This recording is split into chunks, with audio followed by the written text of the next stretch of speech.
स्वागत है आप सभी का। आप देख रहे हैं R9 टीवी। आपके साथ मैं हूं पंकज रौतेला। वक्त हो गया दिन की सबसे बड़ी बहस महापंचायत का। उत्तर प्रदेश के विधानसभा उपचुनाव के रास्ते सियासी दल 2022 के विधानसभा चुनाव में जीत का सपना संजो रहे हैं, लेकिन हैरानी तब होती है जब जमीन पर दर्शन बड़े नामों के नहीं मिलते। तो सवाल उठता है, क्यों नामी गिरामी हस्तियां, स्टार प्रचारक चुनाव से दूरी बना रहे हैं। जब भी उत्तर प्रदेश की जमीन पर कोई चुनावी बिगुल बजता था तो नेताओं का मेला लग जाता था। कहीं रोड शो, कहीं रैली, कहीं दरवाजे दरवाजे बड़े नेता भी दिखाई देते थे। लेकिन इस 7 सीटों पर हो रहे उपचुनाव में कुछ भी दिखाई नहीं दे रहा है। क्या कोरोना का असर है या फिर कुछ और? चुनावी समर से गायब रहने वाले ऐसे ही नेताओं का सच तलाशने की आज कोशिश करेंगे चर्चा के जरिए। चर्चा को आगे बढ़ाएंगे R9 टीवी के editor in chief Amitabh Agnihotri ji. स्वागत सर आपका। एक मजबूत पैनल हमारे साथ जुड़ेगा, लेकिन उससे पहले आप रिपोर्ट देखिए। जी हां, 7 सीटों पर हो रहे उपचुनाव को 2022 का सेमीफाइनल कहा जा रहा है, लेकिन सेमीफाइनल के इस मैदान में विपक्ष के दिग्गज तो कहीं दिखाई दे ही नहीं रहे। सवाल आज इसी पर होगा। मेहमान हमारे साथ जुड़ चुके हैं, उनसे आपका परिचय करा दें। अमित पुरी जी हमारे साथ बीजेपी से हैं, उदयवीर सिंह समाजवादी पार्टी से, उवैद नासिर हमारे साथ कांग्रेस से हैं, धर्मवीर चौधरी बसपा से, विजय उपाध्याय जी राजनीतिक विश्लेषक हमारे साथ हैं। अमिताभ अग्निहोत्री जी से चर्चा की शुरुआत करेंगे। सर, नाम बड़े बड़े लेकिन दर्शन छोटे नहीं, गायब भी हो गए। बिल्कुल ठीक बात है। देखिए, दो बातें बड़ी साफ हैं और राजनीतिक कार्यकर्ता उनको समझते भी हैं। टीवी पर बोले नहीं बोले वो एक छोटा विषय है, लेकिन हर छोटे से छोटा राजनीतिक कार्यकर्ता इस सच को जानता है। हर राज्य में हर पार्टी का एक ही स्टार प्रचारक होता है। बाकी 29 नाम, 30 नाम, 35 नाम तो सबको खुश करने के लिए लिख दिए जाते हैं, या इसलिए लिख दिए जाते हैं कि भाई जहां ये नहीं जा पाए वहां वो लोग चले जाएं, कुछ थोड़ा मजमा जोड़े। स्टार एक ही होता है। बिल्कुल। मैं राहुल जी को नहीं कहूंगा कांग्रेस में, चलो भाई वो राष्ट्रीय स्तर पर देख रहे हैं, लेकिन कांग्रेस का स्टार प्रचारक एक ही हो सकता है। अजय जी मेरे मित्र हैं, कांग्रेस के अध्यक्ष, लेकिन फिर भी मैं कहूंगा वो है श्रीमती प्रियंका वाड्रा गांधी। अगर उतरे तो मानो कांग्रेस का स्टार प्रचारक उतरा। बाकी निर्मल खत्री से लेके आरपीएन तक आप 100 लोगों का नाम जोड़ दो, उससे कोई फर्क नहीं पड़ता। दूल्हा कहां है ये जनता पूछती है। समाजवादी पार्टी में किरण में नंदा से लेके आप तमाम लोगों के नाम जोड़ दो, उनसे कोई फर्क पड़ना है क्या? नौगांव में बताओ, बुलंदशहर में, फिरोजाबाद में, टूंडला में? नहीं ना। अखिलेश जी उतरे तो रौनक बने, तो रौनक आएगी। अब अगर बसपा ये कहे कि मुनकाद अली जाएंगे, रौनक अली जाएंगे, फलाने राजकुमार गौतम जाएंगे, कौन कौन है ये फला कोऑर्डिनेटर है, ये ढेका कोऑर्डिनेटर है, RS कुशवाहा है, इनको सबको तो नाम ही नहीं जानते सब लोग प्रदेश में। चेहरा नहीं पहचानेंगे। अगर निकल जाए सड़क पर तो परिचय देना पड़ेगा कि भैया हम फलाने हैं। क्या अपने अपने जिले के बाहर कितनों का नाम जानते हैं? सामान्य जनता की बात कर रहा हूं मैं, बसपा के कार्यकर्ताओं की बात नहीं कर रहा। जो जिसको टिकट लेनी वो तो नेता को पहचान ही लेता। एक चित्तौड़ साहब थे बसपा में, अब पता नहीं है कि नहीं है।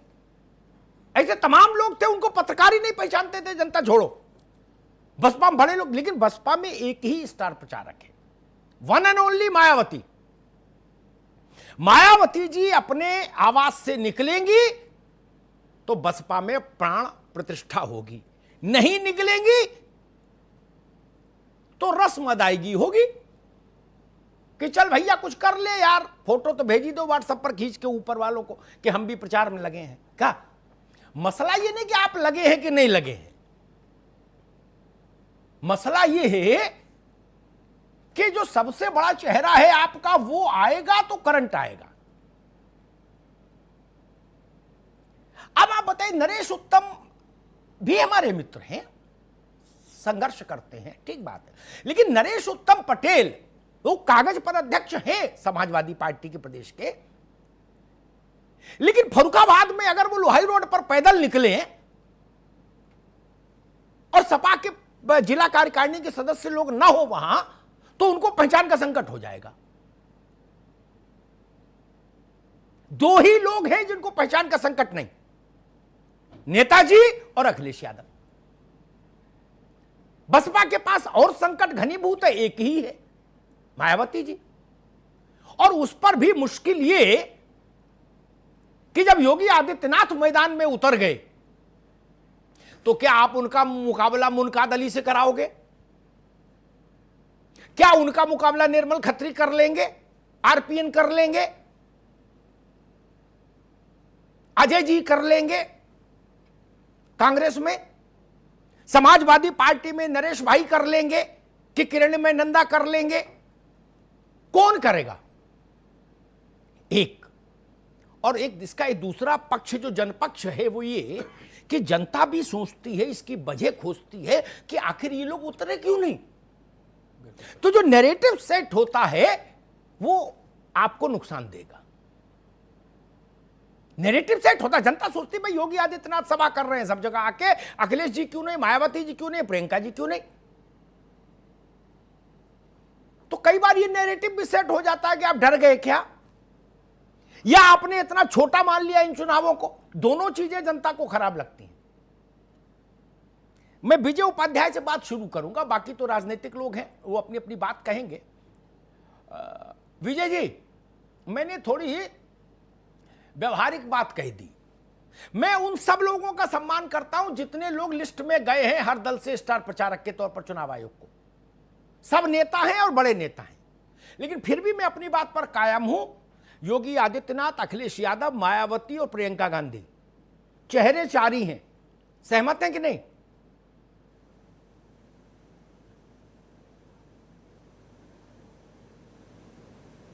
विजय जी,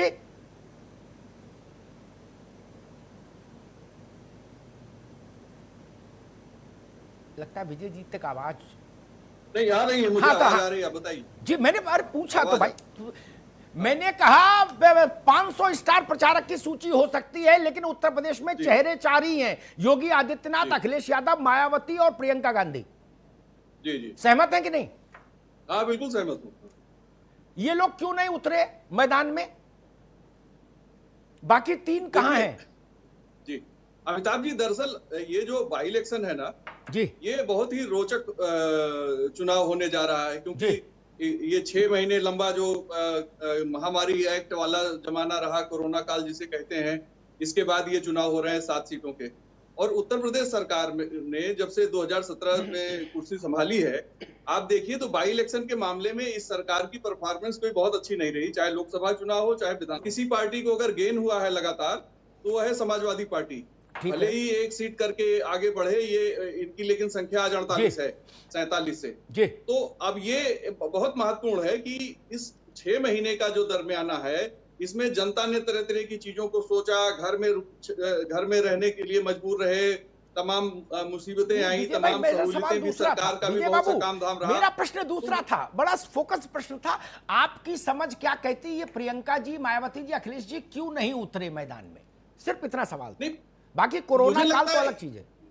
मुझे लगता है कि जो अपोजिशन में रहते हुए अखिलेश यादव जी ने, प्रियंका जी ने जो तपस्या करके अस्त्र शस्त्र राजनीतिक प्राप्त किए हैं दैवीय शक्तियों से, उसका इस्तेमाल ये बाई इलेक्शन में नहीं करना चाहते। उसका इस्तेमाल ये 2022 का जो जनरल इलेक्शन होगा उसमें इस्तेमाल करेंगे। इसमें तो अपनी सेकंड लाइन को लगाएंगे कि ठीक है, अर्जुन और भीम और युधिष्ठिर लड़ने नहीं जाएंगे, नकुल सहदेव जाएंगे, उदयवीर जी को भेज देंगे फ्रंट पे, या जो सेकंड लाइन के पार्टी के लीडर हैं उनको भेज देंगे। मुझे लगता है कि एक रणनीति है, और रणनीति इसलिए है कि खोना तो सरकार को है, पाना विपक्ष को है। अगर सरकार की 2 सीटें भी चली गई तो विपक्ष की बल्ले बल्ले है, और विपक्ष का कोई स्टेक दांव पे है नहीं। 1 सीट कुल उनकी दांव पे है, और उस सीट पे कोई बहुत परेशानी में विपक्ष नहीं दिख रहा है। ठीक है। विजय जी ने जो बात कही उसमें अधिकांश से मैं सहमत हूं, लेकिन एक चीज से मैं सहमत नहीं। मेरा अपना अनुभव ये कहता है, एक पत्रकार के नाते, हर चुनाव एक नैरेटिव देता है, उस इलाके में देता है, उस विधानसभा में, लोकसभा में, प्रदेश में और देश में भी। बहुगुणा का चुनाव हुआ था, या विश्वनाथ प्रताप का चुनाव हुआ था, या कन्नौज में फर्रुखाबाद से लोहिया बाई इलेक्शन में जब चुन के आए थे तो एक ही सीट का चुनाव था, लेकिन उसका नैरेटिव कश्मीर से कन्याकुमारी, असम से गुजरात तक था। राजनीति के जो विद्यार्थी हैं वो जानते होंगे। इसलिए चुनावों को छोटा मानने वाले कि ना हम इनमें बच्चे लड़ेंगे, हम तो बाद में ही उतरेंगे, ये पतंगबाजी का पेज थोड़ी ना कि उस्ताद बाद में आएंगे। नैरेटिव सेट होता है और नैरेटिव किसी भी राजनीतिक दल के लिए सबसे बड़ी पूंजी होती है। भारत की राजनीति नैरेटिव्स पर चलती है, जन धारणाओं पर चलती है। अवधारणा जो जनता में जाती है उसी पर चलती है। ठीक बात है विजय भाई, आएंगे आपके पास, दोबारा आएंगे। धर्मवीर चौधरी साहब जी, आपने भी लंबी चौड़ी लिस्ट दी, उसमें ऐसे ऐसे नाम हैं जो आयोग से आई थी लिस्ट मोहर लग के, उनमें 90% को तो मैं नहीं पहचान रहा। क्या कि ये कहां के कोऑर्डिनेटर कब बन गए, क्या है क्या, तो बाकी जनता क्या पहचानेगी, छोड़ी दो। मसला ये है कि लोग एक चेहरा जानते हैं बस, हाथी और एक चेहरा, वो है मायावती जी का। मायावती जी का सबसे ज्यादा स्टेक जिस प्रदेश में है वहां का उनने कोई कार्यक्रम ही नहीं बनाया। उनने कहा बिहार में जाएंगे, बिहार में तो सरकार बननी नहीं बसपा की, ठीक ना। जहां कुछ आपको आगे पीछे हिसाब किताब रखना है बही खाता, वहां तो आप उतरे नहीं, वहां उनका दल ही लड़ाएंगे चुनाव। क्या चौधरी साहब? अमिताभ जी, जी आपने कहा कि लंबी चौड़ी लिस्ट तैयार की है और उसमें आप पहचानते नहीं कोऑर्डिनेटर्स को, तो मैं आपकी जानकारी के लिए बता दूं कि बहुजन समाज पार्टी एक मिशन है पार्टी के साथ साथ, और हमारे कैडर कैंप लगातार माननीय शमसुद्दीन राहीन साहब के नेतृत्व में पश्चिमी उत्तर प्रदेश में, और दूसरे कोऑर्डिनेटर चाहे वो प्रदेश अध्यक्ष माननीय मुनकाद अली साहब हों या दूसरे हमारे अलग अलग मंडलों के कोऑर्डिनेटर्स हों, लगातार पब्लिक के बीच में और लगातार हम कैडर कैंप के माध्यम से, जन समस्याओं के माध्यम से लोगों से रूबरू हो रहे हैं। पार्टी का लगातार प्रचार लगातार चलता रहता है, चाहे वो जिलाध्यक्ष के माध्यम से हो, और ये क्षेत्रीय चुनाव जो लोकल चुनाव हैं, ये बाई इलेक्शन जो हैं, इसमें लोकल मुद्दे होते हैं, लोकल जो है सब उस तरीके की समस्याएं होती हैं लोगों की, और जो वहां पर उसमें मायावती जी नहीं उतरती ना, लोकल में बड़ों में उतरती नहीं, मुद्दे हों। हमारी पार्टी तो अमिताभ जी काफी टाइम से बाई इलेक्शन नहीं लड़ रही थी। अभी एक बाई इलेक्शन पिछला और अब ये इलेक्शन में उतरी है। अब बहुजन समाज पार्टी देश की तीसरे नंबर की बड़ी पार्टी है, लगातार बिहार में चुनाव चल रहा है, कल आदरणीय बहन कुमारी मायावती जी बिहार में रहेंगी, तो पूरा देश देखना होता है। और योगी आदित्यनाथ जी चौथे नंबर पायदान के नेता हैं बीजेपी के, वो ढोलक बजा रहे हैं, तो ढोलक बजा करके वोट लेंगे। आज प्रदेश की जनता त्राही त्राही कर रही है और जनता ही चुनाव जिताएगी अमिताभ जी, ठीक है, जनता ही चुनाव जिताएगी। आज का विषय चुनाव के मुद्दे क्या है ये नहीं रखा मैंने, आज का विषय पर्सनालिटी पर फोकस्ड है। केवल मुद्दों पर हम लोग कई बार बहस कर चुके हैं, इसमें किसको क्या मिलेगा, क्या पर्सनालिटी तो बाबा साहब की घंटा बजाने की है। रुको भाई, जाएं बजाएं घंटा, प्रदेश तो समझ नहीं रहा है। भाई अशोक चौधरी, मेरे बहस में आप दोबारा आ चुके हैं ना, उसकी एक मर्यादा, उसका पालन करना होगा मित्र, है ना, उसके बिना मैं आगे नहीं बढ़ पाऊंगा। धर्मवीर चौधरी, हाँ धर्मवीर चौधरी जी, फिर मुझे असुविधा होगी। उदयवीर भाई, सबसे बड़ा चेहरा, सबसे ज्यादा स्वीकार्य चेहरा अगर मैदान में उतरता है तो उसका संदेश अलग होता है। इससे क्या कोई राजनीतिक कार्यकर्ता इनकार कर सकता है? हर कार्यकर्ता महत्वपूर्ण है, लेकिन जो नायक है उसका स्थान विशिष्ट है। मैं कर रहा हूं, इससे कोई इनकार नहीं कर सकता ना।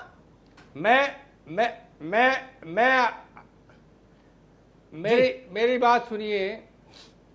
पहली बार आपकी डिबेट में मैं आया हूं, पहली बार मैं एक पक्षीय आकलन देख रहा हूं। अच्छा, तथ्यों को बिल्कुल नकारते हुए, जैसे, और मेरी बात जरा ध्यान से सुनिएगा। हाँ, बताइए भैया। 2017 का चुनाव उत्तर प्रदेश में माननीय प्रधानमंत्री नरेंद्र मोदी जी और योगी और गृह मंत्री और तब के अध्यक्ष अमित शाह जी के नेतृत्व में लड़ा गया था, योगी जी के नेतृत्व में नहीं लड़ा था। ठीक है, अखिलेश जी के पैरेलल उन्होंने कैंपेन किया था उत्तर प्रदेश में, और बिहार में भी वही जाएंगे। तो पहले तो जो योगी जी को सबसे बड़ा स्टार आपके यहाँ प्रस्तुत किया गया है, बीजेपी के, ऐसा मेरे हिसाब से आप गलतफहमी में है। बीजेपी उत्तर प्रदेश, बीजेपी में सबसे बड़ा चेहरा योगी आदित्यनाथ है, मैंने ये कहा। मेरी पूरी बात सुन लीजिए, मेरी पूरी बात सुन लीजिए। नहीं, मुझे कॉन्ट्राडिक्ट मत कर, टोकिए मत, पूरी बात सुन लीजिए, उसके बाद कहिए। जी, ठीक है। दूसरी बात, इससे पहले गोरखपुर में उपचुनाव हुआ, योगी आदित्यनाथ ने 51 सभा की 51 और चुनाव हारे। इससे पहले उपचुनाव के आंकड़े आपने आकलन में शामिल नहीं किए। कैराना और नूरपुर में चुनाव हुआ, हमने अपने राष्ट्रीय अध्यक्ष अखिलेश यादव नहीं गए और योगी आदित्यनाथ ने भाषण दिया कैराना में कि चैलेंज करता हूं, अगर हिम्मत हो तो अखिलेश यादव आए। लेकिन हम कैराना भी जीते, हम नूरपुर भी जीते। अंबेडकर नगर में उपचुनाव हुआ, वहां भी योगी जी गए, लेकिन अखिलेश यादव नहीं गए। हम कैसे उपचुनाव लड़ेंगे, कैसे जीतेंगे, कब अखिलेश यादव जी को जाना चाहिए, उन्हें चुनावी संचालन करना चाहिए या खुद जाना चाहिए, ये पार्टी तय करेगी। ठीक, बिल्कुल करना जब चाहिए। पुराने चुनाव उपचुनावों को बगैर अखिलेश जी के खुद जाए, ठीक है, उनके ठीक है उदयवीर भाई, निर्देश और उनके रणनीति से हम जीत रहे हैं। ठीक है, ठीक तो है। कैसे ये टीवी मान ले रहा है ठीक है। कि ये एक तरफा चुनाव है, ठीक इस है। पे ध्यान नहीं दे ठीक रहे है, हम लोग, उदयवीर सिंह, एक हम लड़ सेकंड। नहीं रहे हैं। अरे भाई एक और बात मैं आपसे आगे कहूं। उदयवीर सिंह आगे बात। योगी जी पे वोट लेने के लिए ठीक टाइम है, है, एक मिनट रुक जाइए, एक मिनट रुक हाथरस में जाइए। जाने को टाइम नहीं, एक मिनट रुक बलिया जाइए। में जाने को टाइम नहीं। मैं गोरखपुर उवैद में जाने नासिर को को टाइम भी बहस में ले आऊं, कांग्रेस के प्रवक्ता। पहले तो मैं एक बात कह दूं उदयवीर जी के संज्ञान के लिए, मैंने इन्हें कहा चुनाव एक तरफा है कि चौतरफा है? एक। अमिताभ जी और सुन ले, एक से सवाल, अरे सवाल रुक जाओ महाराज। मैंने ये भी नहीं कहा कि योगी आदित्यनाथ सपा के चेहरे हैं बड़े। योगी आदित्यनाथ उत्तर प्रदेश भाजपा के सबसे बड़े चेहरे हैं, जैसे समाजवादी पार्टी के सबसे बड़े चेहरे अखिलेश यादव हैं। की गई ना, तो इसमें क्या दिक्कत है आपको? अजब हाल है, आप दूसरी पार्टी का भी चेहरा तय कर दोगे। ये इस उपचुनाव ऐसे मत समझाओ हमको। ठीक है, नासिर जी, नासिर जी वही सवाल आपसे। देखिए, ये समाजवादी पार्टी ठीक है, ठीक है। प्रियंका जी उत्तर प्रदेश की प्रभारी है कांग्रेस की, और अभी हाल में उन्होंने एक इंटरव्यू में कहा था, अरे सुन तो लो भाई, सुन तो लो मालिक। अभी हाल में एक इंटरव्यू में प्रियंका जी ने कहा था कि मैं उत्तर प्रदेश में पूरा समय दे रही हूं, पूरा समय दूंगी, मैं उत्तर प्रदेश से दूर नहीं हूं। उत्तर प्रदेश में 7 जगह चुनाव है। क्या प्रियंका जी उतरती तो कांग्रेस को कुछ और बेहतर संभावना नहीं दिखती?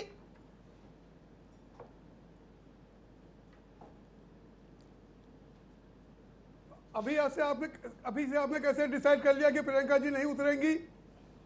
पोलिंग 3 तारीख को है, पहली या दूसरी को कैंपेन बंद होगा, तो उसके बीच में अभी प्रियंका जी आ सकती है या नहीं आ सकती? कई जगह वो रोड शो कर सकती है या नहीं अभी कर सकती? तक नहीं दूसरी उतरी बात महाराज। कि लल्लू जी का संघर्ष हमारा सबसे बड़ा संबल है, प्रियंका जी की पर्सनालिटी हमारा सबसे बड़ा संघर्ष है। आप ये कैसे कह सकते हैं कि वो नहीं उतरेंगी? दूसरी बात यह कि योगी जी चाहे जितना कैंपेन कर ले, योगी जी का पीछा नहीं छोड़ेगी हाथरस की बच्ची की तड़पती हुई आत्मा। योगी जी का पीछा नहीं छोड़ेगी लाइन में लगे हुए किसान जिनका धान बिक नहीं रहा है। योगी जी चाहे जितने कंपेन कर ले, 1100 का धान लेने वाला कोई नहीं है। मुद्दों पे चुनाव होगा या पर्सनालिटी में चुनाव होगा? आप बिल्कुल उसको पर्सनलाइज करके चुनाव कैसे लड़ना चाहते हैं? एक तो जल्दबाजी में आपने फैसला कर लिया कि प्रियंका जी नहीं उतरी, अखिलेश जी नहीं उतरे, ये नहीं उतरे, वो नहीं उतरे। ये कौन सी बात हुई? ठीक है, उसमें नासिर साहब ठीक है, अभी कंपेन में बहुत टाइम है, बहुत टाइम है, बिल्कुल। चाहे जब उतारो आप मालिक को, उतारो नहीं उतारो कोई आप मालिक को महाराज, जी भी हैं उसमें, राहुल जी बिल्कुल ठीक बात, दुरुस्त बात है। अभी- ठीक है अभी- नासिर अभी साहब, ठीक बात हो है। सकती मैं है। अमित पुरी को भी बहस में ले आऊं, आपकी बात आ गई, आपकी बात सिर माथे, मालिक उतारो नहीं है नहीं सर, उतारो आपकी मर्जी। आपने जो बात की मैं उसको डिफेंड कर। ठीक है, अब नासिर साहब ने एक बड़ी बात कही, हाँ, कि पर्सनैलिटी पे चुनाव होता है क्या? मैं 33 साल से कांग्रेस को एक पत्रकार के नाते देख रहा हूं। 33 साल से कांग्रेस जब ये कहती है पर्सनैलिटी पर राजनीति नहीं होती, तो मुझे बहुत हंसी आती है। कांग्रेस की धुरी ही पर्सनैलिटी रही है, right from Jawaharlal ji to Sonia ji and Rahul. कैसा कैसा ज्ञान लोग दे जाते हैं, अजब लोग हैं भाई। हमारे मुद्दे भी रहे सोच। अरे महाराज हमको माफ करो, हमको माफ करो। हमारे हमने मुद्दे देखी भी है रहे राजनीति की कांग्रेस तरफ की, की। हमने सीताराम हमारी केसरी की तरफ- दुर्दशा देखी है, हमने नरसिंह राव की दुर्दशा देखी है। हमने दिल्ली भी में देखी, दफनाने की राजनीति जगह नहीं हम मिली थी। बैठे रहे। दिल्ली में अंतिम संस्कार नहीं होने दिया हमने गया था अडवाणी जी की नरसिंह राव का। दुर्दशा देखी है। आप हमको बता रहे हैं? हमने अडवाणी जी की दुर्दशा देखी है, केसरी जी कहीं खड़े नहीं होते थे अडवाणी अरे जी के सामने। केसरी जी की धोती खोल दी गई थी, आपको पता हमने नहीं। अडवाणी जी की देखी जिन्होंने ठीक बीजेपी को ठीक कहां से कहां पहुंचा ठीक दिया। है ठीक है। उवैद नासिर को यह ध्यान अरे रखना अडवाणी होगा, जी के साथ क्या किया गया? सीताराम केसरी अडवाणी जी अध्यक्ष के- थे, उनकी अडवाणी जी धोती और खोल केसरी दी जी गई कोई थी। मुकाबला ही नहीं है। क्या मुझे याद, ठीक है आगे बात आपकी, अब धैर्य रखो भाई। मुझे याद नहीं किसी राष्ट्रीय अरे भैया, अध्यक्ष अडवाणी जी के साथ के क्या हुआ? धोती उसका खोल जिक्र दी गई क्यों हो किया? उसके पार्टी कार्यालय में। केसरी जी के साथ ये हुआ था। केसरी मैं जी का अमित पुरी कोई को बुलाता हूं, ठीक है? मुकाबला अभी रुकना पार्टी में जो होगा, है- अभी रुकना होगा नासिर, जो हैसियत एडवाइजरी नासिर साहब की थी, रुकना वो होगा। किसी की नहीं थी, कभी अमित नहीं। पुरी, मसला ये हर चुनाव महत्वपूर्ण होता है। होते हुए। जनेश्वर मिश्रा कहा करते थे कि हर चुनाव महत्वपूर्ण होता है। समाजवादी पार्टी के बड़े आइडियोलॉग थे वो, मुलायम सिंह जी के इरा में। मैं भी उसी बात को मानता हूं, और राजनीति व्यक्तित्व पर टिकी होती है, भारत की राजनीति, यह भी मैं मानता हूं। बाकी इश्यूज तो ठीक है। इंदिरा गांधी रहती है तो कांग्रेस की चमक दूसरी रहती है, जवाहरलाल जी थे तो दूसरी चमक थी। पर्सनैलिटी का सारा खेल है। राहुल जी है तो दूसरी स्थिति है। इंदिरा जी के समय राहुल जी वाली स्थिति नहीं आई थी कभी, सोनिया जी के समय भी नहीं आई थी। इस बाई इलेक्शन के मिनी युद्ध में ये तीन बड़े छत्रप क्यों नहीं है मैदान में? क्या ये बहुत छोटा चुनाव है इसलिए नहीं लगते आपको, या ये मानकर चल रहे हैं कि आप ये सारी सीटें हारने वाले हैं? अमित पुरी जी, भाजपा।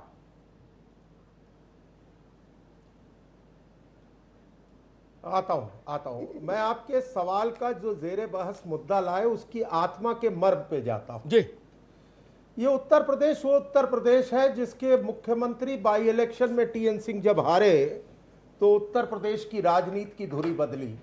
ये उत्तर प्रदेश वो उत्तर प्रदेश है जिसके उपचुनाव में गढ़वाल से हेमवती नंदन बहुगुणा ने जब चुनौती दी और वो जीत करके आए तो स्वर्गीय इंदिरा गांधी के राज को चुनौती दी उन्होंने। इसलिए उत्तर प्रदेश के बाई इलेक्शंस का क्या महत्व है ये मुझे मैं उस चुनाव पे नहीं जा रहा हूं जिसमें राज बब्बर जी ने डिम्पल को हरा दिया था। वो दुर्भाग्य से उसी का एक बाई इलेक्शन मैं भी लखनऊ से लड़ रहा था, तो इसलिए मैं उस चुनाव पे नहीं, मैं बड़ी फिगर्स के कल्ट पे जाकर के चीजों को डिस्कस कर रहा हूं। जी, ये भी सही है कि राजनीति का एक मर्म है सियासत का कि लड़े सिपाही नाम सरदार का होए। यह भी सही है कि उत्तर प्रदेश के अंदर एक टोटका था कि इसका कोई चीफ मिनिस्टर नोएडा और ग्रेटर नोएडा की धरती नहीं जाता था, और जाता था तो सत्ता चली जाती थी। हो सकता है उत्तर प्रदेश के विपक्ष में एक टोटका हो कि बाई इलेक्शन में जाओगे तो चुनाव नहीं जीतोगे, हार जाओगे। वो राजनीतिक टोटका अगर है तो मुझे उस पर कुछ नहीं कहना, लेकिन मैं जेरे बहस जो मुद्दा उसके गंभीर एस्पेक्ट पे हूं। जी, समाजवादी पार्टी ने अपने स्टार प्रचारकों की लिस्ट में किसका नाम रखा नहीं रखा इस पे मुझे कोई आपत्ति नहीं है, मैं पहले कह दूं। लेकिन एक साहब जेल में निरुद्ध है, अभी बेल नहीं हुई, एंटीसिपेटरी बेल तो कानून में जाब्ता फौजदारी में है, लेकिन in anticipation to the bail he will get the bail, उनका नाम स्टार प्रचारकों में रख दिया गया। अब कोई ये उत्तर प्रदेश की जनता पूछ रही है कि भाई जेल से कैसे स्टार प्रचार की करेंगे समाजवादी पार्टी के लिए मोहम्मद आजम खान साहब। अब ये भी एक जेरे बहस सवाल है। कोई तंज नहीं है, कोई तंज नहीं है, कोई उंगली नहीं उठी है, लेकिन सियासत है साहब, इसकी अपनी जुबान होती है। बहुत शाइस्तगी के साथ पूछ रहा हूं, कैसे जेल से चुनाव प्रचार करेंगे स्टार प्रचारक? तो अब इसमें सतीश मिश्रा ना उतरे, मायावती जी ना उतरे, तो इस पे अगर आप सवाल करेंगे तो दुखती हुई रग पे हाथ रख रहे हैं ना आप साहब। सतीश जी उतर तो रहे हैं, आप पे भी सतीश तंज जी कसे उतर रहे हैं, वो जाएंगे? देवरिया इधर से जा जो रहे बैठे हैं, हुए सतीश चेहरे मिश्रा उतर रहे हैं। चार खाने में बने हुए हैं। ये जुमलेबाजी करते भाई हैं। भाई, अच्छा, आ रहे हो। मेरे बहस में नहीं। असल विधानसभा के प्रभारी है वो। में उत्तर प्रदेश की राजनीति का जी। असल एक मिनट, एक बात कह दूं इस दौर में, जी। फिर आप चाहिएगा। असल में उत्तर प्रदेश की राजनीति का ट्रेंड बदल गया। वो ट्रेंड जो मुलायम सिंह जी ने सेट किया था, काशीराम जी ने सेट किया था, वो टाट पट्टी का ट्रेंड था। अब ट्विटर गाइज हैं, ये ट्विटर पे काम करते हैं, तो ट्विटर बॉयज, ट्विटर गाइज अब ट्विटर पे ही राजनीति करेंगे। जीत गए तो वाह वाह, हार गए तो कार्यकर्ता की अलग। तो लड़े सिपाही नाम सरदार का हो। अब कोई सवाल हो तो हुजूर पूछिए। नहीं ठीक है, अब मैं एक ब्रेक लूंगा। पंकज जी कह रहे हैं एक ब्रेक ले लीजिए, ब्रेक के बाद आऊंगा तो फिर इस सवाल को खड़ा करूंगा कि भारत की राजनीति अगर सबसे ज्यादा आश्रित है तो चेहरे पर होती है। कोई दल उठाकर देख लीजिए, बिना चेहरे का अवलंबन लिए बढ़ा नहीं, और जब जब उसका चेहरा चमकदार नहीं हुआ तब तब वो दल नीचे आ गया। मैं इसे 10 उदाहरण दूंगा। चेहरे पर ही राजनीति टिकी भारत की, इसलिए मैं कहता हूं चेहरा महत्वपूर्ण है। ब्रेक के बाद जब आएंगे तो इस पर चर्चा करेंगे।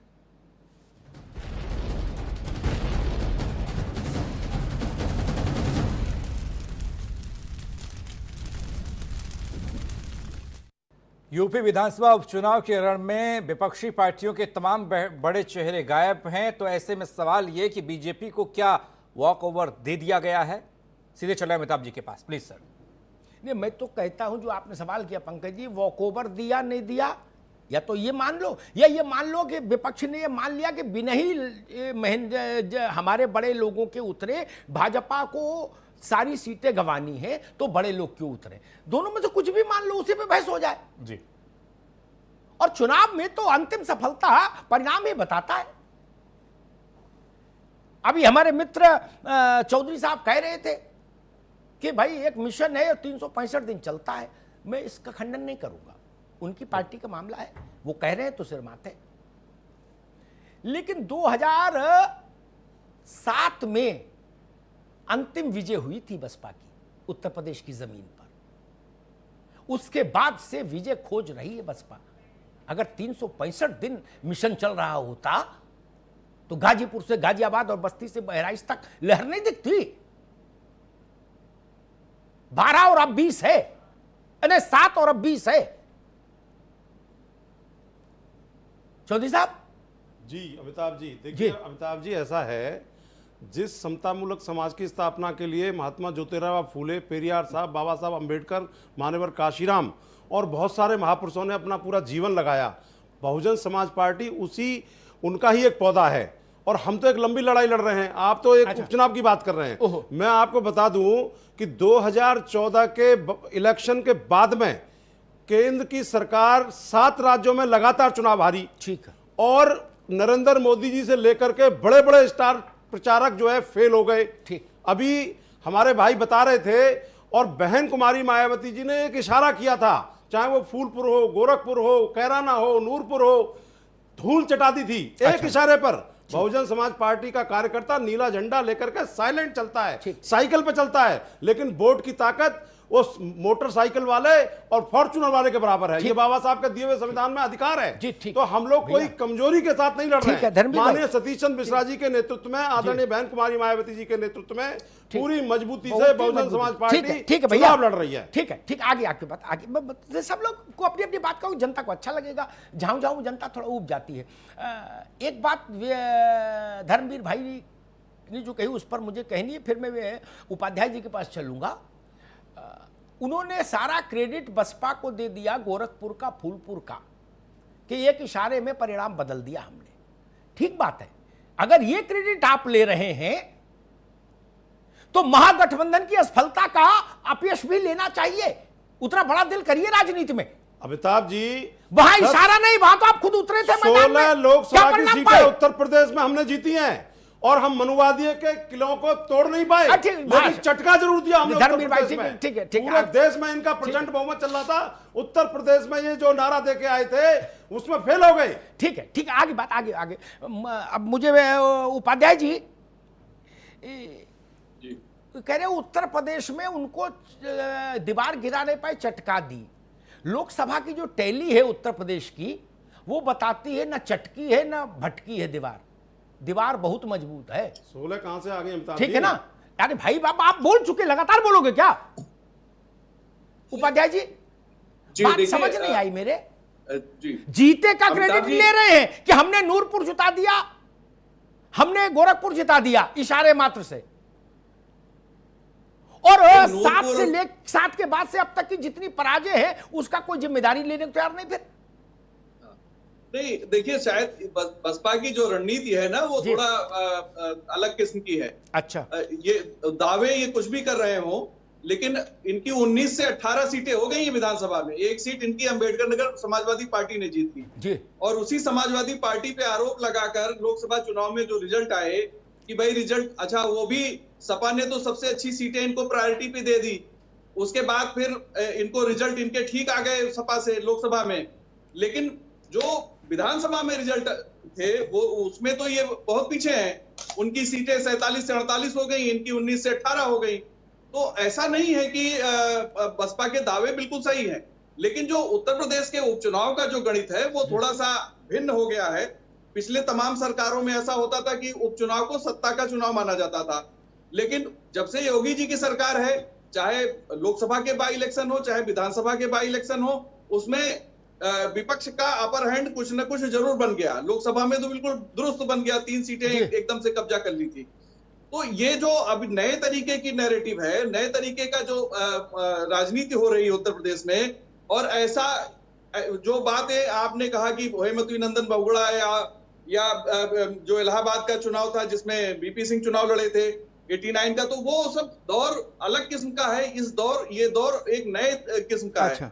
यहाँ पे चीजें बहुत बदल गई हैं। आप देखिए, पूरे कोरोना पीरियड में भारतीय जनता पार्टी अकेली ऐसी पार्टी थी जिसने वीडियो कॉन्फ्रेंसिंग से या दूसरे प्लेटफॉर्म से अपने कार्यकर्ताओं से टच बनाए रखा, और बाई इलेक्शन की तैयारी भी सबसे पहले उन्होंने की।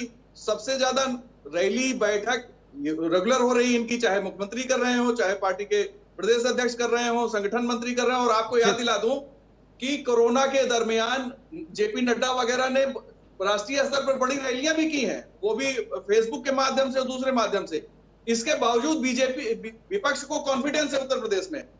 ये बहुत चौंकाने वाली बात है कि जब बीजेपी इतनी ज्यादा सक्रिय है, इतना ज्यादा उनकी रैलियां हो रही हैं, उनके कार्यक्रम हो रहे हैं, वर्चुअल रैलियों को तो झड़ी लगा दी पार्टी ने, इसके बावजूद अपोजिशन के कॉन्फिडेंस का कारण क्या है? ठीक, चाहे आप चौधरी जी के दावे देख लीजिए या उदयवीर जी के दावे देख लीजिए, तो ये जो कॉन्फिडेंस है इसको जरा समझने की भी एक बहुत ठीक है। विजय जी, आगे आपकी बात। मैं चुनाव पर मेरी अपनी मर्यादा हमेशा रही, जिस भी मंच पर मैं रहा मैंने इस मर्यादा का पालन किया। चुनाव के आधिकारिक नतीजों से पहले तक मैं किसी के भी दावों को हतोत्साहित नहीं करता। मैं डॉक्टर अयूब के दावों को भी सिर आंखों पर रखता हूं, यही लोकतंत्र की मर्यादा है। मैं ओम प्रकाश भाई के भी दावे सिर आंखों पर रखता हूं, ओम प्रकाश राजभर। किसी के दावों को मैं छोटा नहीं कहता ना। उसी दिन समीक्षा करता हूं दोपहर बाद, तब पुराने दावे याद जरूर दिला देता हूं कि भैया बोल तो ये रहे थे, लेकिन तब तक उसकी मर्यादा रखता हूं। उदयवीर जी, राजनीति में चेहरे का बहुत बड़ा महत्व होता है। चेहरा वो चुंबक है जिसके इर्द गिर्द तमाम क्षेत्रों के, तमाम विरोधाभासी क्षेत्रों के लोग भी एक साथ जुड़ते हैं। क्योंकि चेहरा बड़ा होता है, वो एक सीमेंट होता है जो विपरीत दीवारों को भी जोड़ देता है। वही आइकॉनिक फिगर कहा जाता है।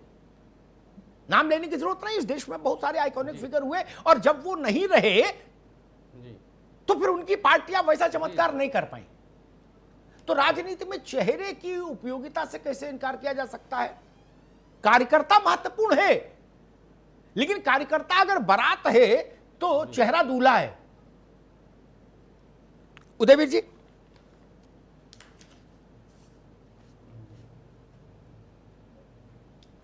नहीं, चेहरा महत्वपूर्ण है, और महत्वपूर्ण चेहरा क्या, उस चेहरे की लीडरशिप है।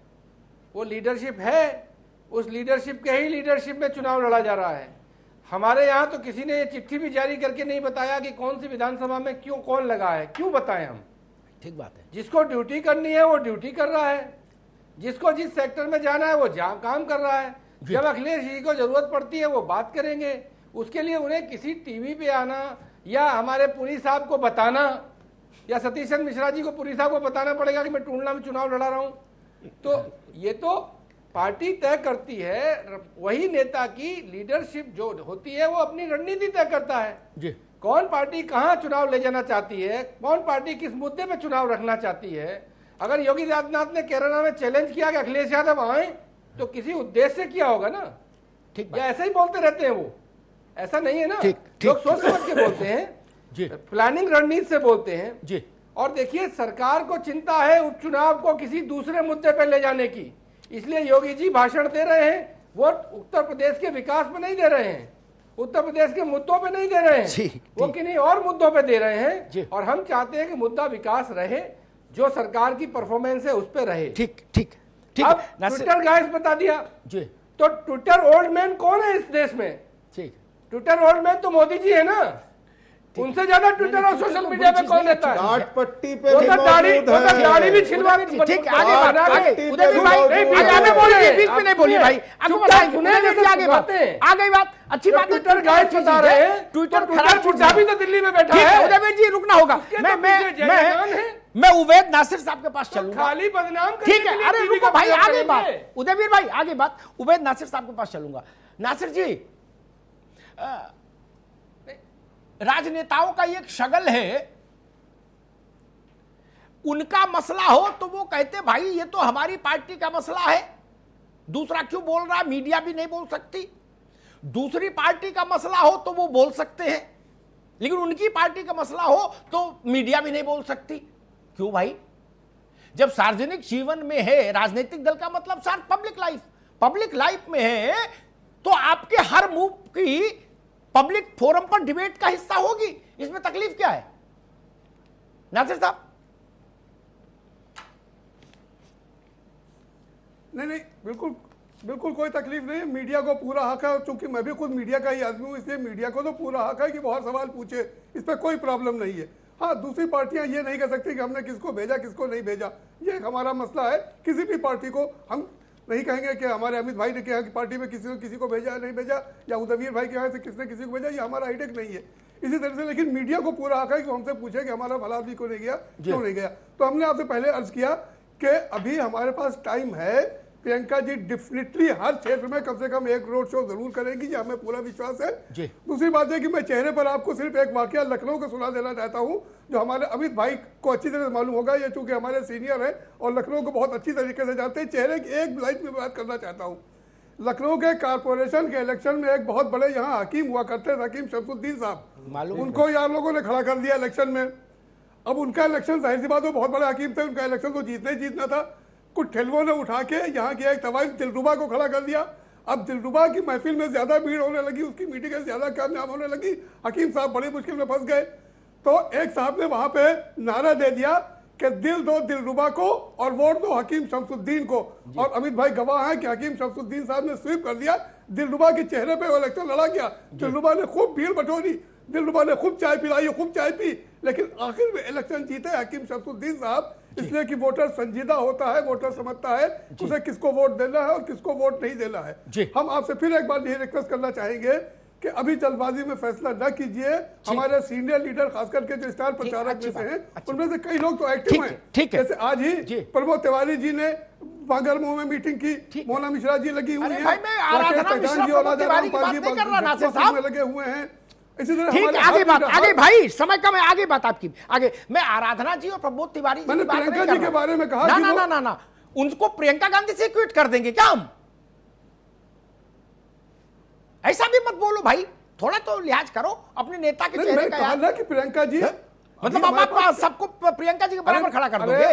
अरे अमिताभ जी, बात तो सुने, मैंने पहले भी कहा, फिर कह रहा हूं। ठीक है, अभी जल्दबाजी में आपने क्यों फैसला कर लिया? ठीक, अरे देखो भाई, मैंने कोई फैसला नहीं किया, धैर्य रखो, मैंने कोई फैसला नहीं किया। अभी तो कैंपेन चल रहा है। ठीक है, अच्छी बात है, ठीक है। मैं अमित पुरी के पास आऊं उससे पहले एक बात कहूंगा, नासिर साहब ने जो बात कही उस पर डिबेट क्या बात की, उन्होंने कहा, हम बताएंगे क्या बात की है उदयवीर जी। उन्होंने कहा कि कोई दूसरी पार्टी ये नहीं कह सकती कि कौन किसको उतारे। सिद्धांत रूप में बात बिल्कुल खरी कही नासिर भाई ने, होना यही चाहिए। लेकिन मैं एक आइडेंटिकल सिचुएशन रखता हूं, अगर उत्तर प्रदेश के बाय इलेक्शन में योगी आदित्यनाथ नहीं उतर रहे होते और केशव प्रसाद मौर्य या दिनेश शर्मा में से कोई एक कैंपेन कर रहा होता, तो विपक्ष का एक भी कार्यकर्ता ऐसा नहीं बचता जो सवाल नहीं पूछ रहा होता उस पर कि योगी जी कहां हैं, है ना? पूछते ना? तो कम से कम मीडिया को तो छोड़ो, उसको तो पूछने दो भाई। अजब हाल है, काय को तुनुक रहे हो? ठीक है, अमित पुरी, मीडिया को हक है, मीडिया तो बिल्कुल सही बोलती है। ठीक बात है, जब बात है।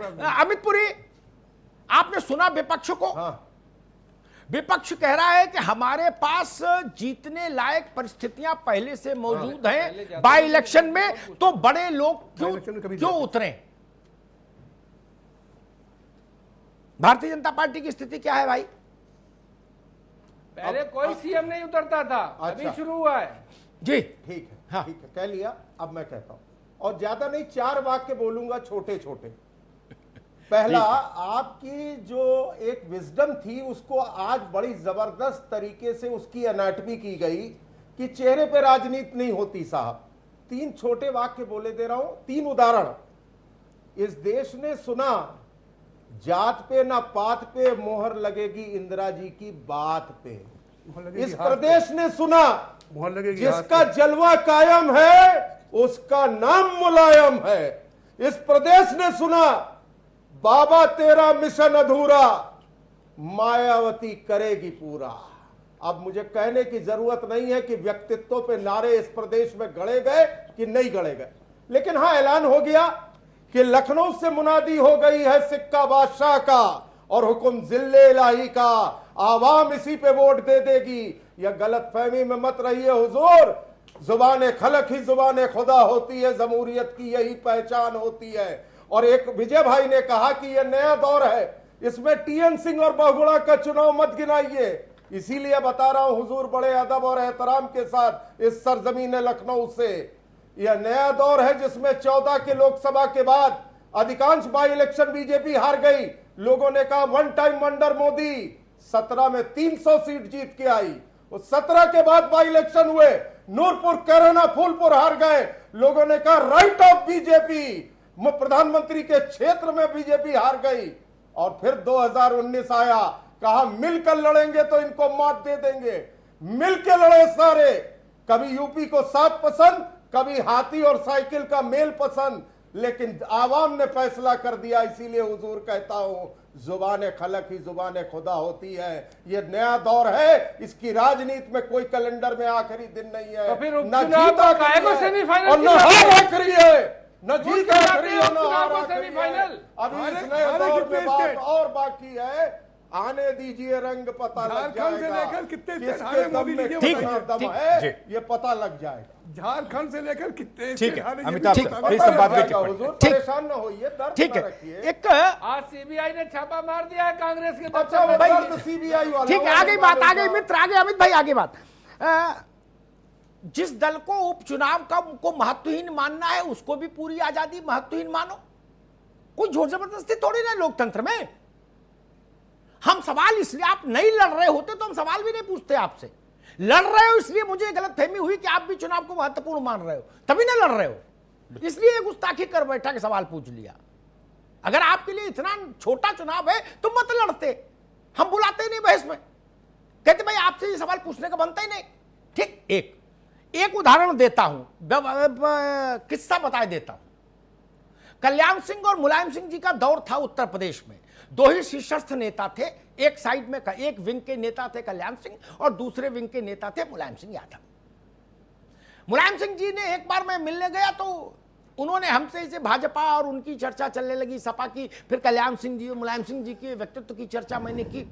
तो उन्होंने एक सवाल मेरे सामने रखा उदयवीर भाई। उन्होंने कहा अग्निहोत्री जी, अच्छा ये बताओ, भाजपा के पोस्टर में 4-5 फोटो लगते हैं, वाजपेयी जी का, आडवाणी जी का, मुरली मनोहर जोशी का और कल्याण सिंह का, और कहीं कहीं कलराज मिश्रा का भी लग जाता है, राजनाथ जी का लग जाता है। बोले तब जीतते हैं उम्मीदवार। अब बोले हमारे पोस्टर में अकेले हमारा फोटो लगता है, तो किसके चेहरे पर वोट है बताओ? ठीक ना? यह उस व्यक्ति का मूल्य आकलन है उत्तर प्रदेश और भारत की राजनीति में जिसने 50-60 साल सक्रिय राजनीति की इस जमीन पर। ठीक है ना? इसलिए चेहरे का महत्व हमको भी मालूम है और जो राजनीति करते हैं उनको बहुत अच्छे से मालूम है। बसपा का किसी एक आदमी से पूछ लो कि मायावती जी के चेहरे का कोई विकल्प है? नहीं बोल ही नहीं सकते। अखिलेश यादव के चेहरे का कोई विकल्प है क्या सपा में? नहीं बोल सकते। परिस्थितियां विकल्प बनाते भविष्य में, उस पर बहस नहीं कर रहा। क्या कांग्रेस में कोई ऐसा चेहरा है जो प्रियंका और राहुल गांधी और सोनिया गांधी को रिप्लेस कर दे? होता तो अब तक कब का रिप्लेस नहीं हो गया होता। इसलिए चेहरे का महत्व है। और जब जो लोग अपने अपने चेहरों के जिंदाबाद के नारे लगा के राजनीति में आगे बढ़े, वो आके अचानक बोलने लगे कि नहीं चेहरा का कोई महत्व नहीं, तो मुझे हैरानी होती है। लोकतंत्र में मुद्दे और व्यक्तित्व दोनों कसौटी पर होते हैं। जनता की दोनों कसौटी पर होते हैं। बड़ा नेता किसको कहते हैं? जो चुनाव जिता पाए, वही बड़ा नेता है ना। और क्या कसौटी है लोकतंत्र में? इसके अलावा तो कोई कसौटी नहीं। जिसने जिता दिया वो बड़ा नेता, जो नहीं जिता पाया वो छोटा नेता। एनटी रामाराव क्यों बड़े नेता हुए? आंध्र में एमजीआर क्यों बड़े नेता हुए? जयललिता करुणानिधि बड़े नेता क्यों हुए?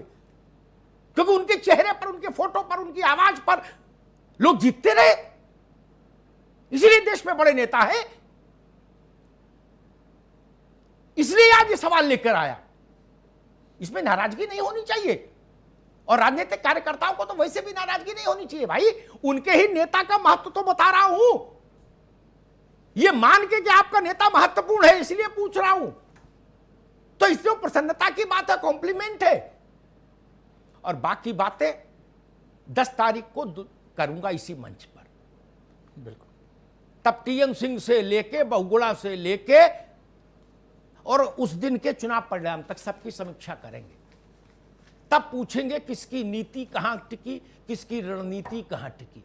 धन्यवाद। बहुत बहुत शुक्रिया आप सभी का। और अमिताभ जी आपका भी बहुत बहुत शुक्रिया। मंच से सरपंच की भूमिका निभाने वाले तमाम बड़े चेहरे नदारत हुए तो सवाल होना ही था। जो बड़े नेता बीते चुनाव में आकर्षण का केंद्र हुआ करते थे, जिन्हें सुनने के लिए लोग कोसों दूर का रास्ता तय करके पहुंच जाते थे, आज के दौर में कब कौन आया चला गया पता ही नहीं। कुछ तो अपने घर से बाहर ही नहीं निकले। ऐसा क्यों? महापंचायत में इतना ही। बाकी खबरों के लिए बने रहिए R9 टीवी के साथ, सिर्फ खबर के लिए।